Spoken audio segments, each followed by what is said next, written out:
Hi, Brook Avenue staff. Thank you all for checking back for another look at how we are creating our school culture at Brook Avenue. Looking at the focuses from classroom observations of opportunities to respond after looking last time at positive interactions. So, quick review of opportunities to respond is the goal is 40 per 10 minutes. Admittedly, when I first heard about this in a conversation with teachers, this sounds high at first. But in looking at our data, we'll look at in just a minute, we see that nearly half our staff have already hit that mark of 40 per 10 minutes, which shows that not only is it possible, but we've done it. We've got a lot of people on campus who are fantastic at giving students opportunities to engage and respond in our classes. So we've had huge growth when we look at the graphs in just a moment. And what I love about this is it's one of the most powerful indicators of student learning based on research. If students are engaged because we give them opportunities to respond, then there's less time to get bored and act out in class.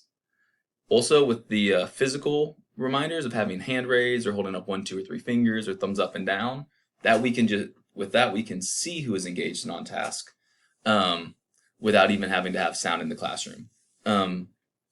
Real quickly, the types of opportunities to respond that we can see and that we can offer are choral or class opportunities to respond, where we have the entire class respond to us in unison. Pair opportunities to respond, where like a pair share, where have students pair and then respond to us after they've talked amongst themselves. And there are also individual ones, which we want to make sure are through kind of popcorn calling or random sticks, as opposed to raising hands to make for volunteering. Because then that lets the students who know what's going on answer more, and some of the other students may become a little less engaged. Quickly looking at our graphs here, see that in December 2019, most classes were below 20 opportunities to respond the first time we took this data down.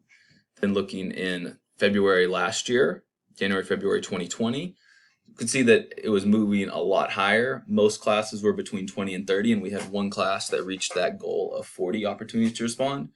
And then the really big jump again is when we look at September, October this year, we can see that there's only one class that was below 20, and I think we had 8 classrooms that reached that goal of 40 opportunities to respond, which is making sure that kids are engaged and that we can see it in our classrooms. So moving on to looking at, what are we doing in our campus, in our classrooms here to get those high numbers and to keep our students engaged. I want to go over a few examples of some teachers who have been doing a fantastic job with this. First, in Ms. Grafflin's class, she does a great job with using transitions as an opportunity to get students involved.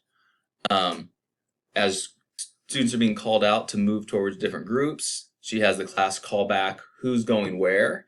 And this is giving them choral opportunities to respond the entire way through transitions. And it allows her to see who is focused during that time. Ms. Teachin, I've noticed when her class has been working individually, she moves around the class, and her individual feedback during that time, she's being specific, checking on what the students are doing, asking them questions, and giving them a chance to respond to her as she moves through the room, even during individual work times. Ms. Loy, I've noticed earlier this year, had a callback from TikTok that involved, I think, chicken wings or something. I can't remember it anymore, but I know that her class enjoyed that as something to reset and get their attention. In Ms. Davis's class, I've noticed in there that they've increased, and she told me in conversation that she's noticed that the kids are retaining a better idea of what the procedures are, as well as it's helping with their academic retention as they're calling back and repeating what their learning is. Ms. Ireton's class, I've seen a ton of pair share opportunities. Oftentimes with her microphone, she's speaking through that, then students turn and talk, pair share, move back to whole group, and making sure to keep the kids engaged and have them showing her physically what she's doing and giving them something to do to stay engaged, again, keeping that boredom time down. Thank you for your time watching this. Please finish filling out the form and email me or come find me if you have any questions. Thank you.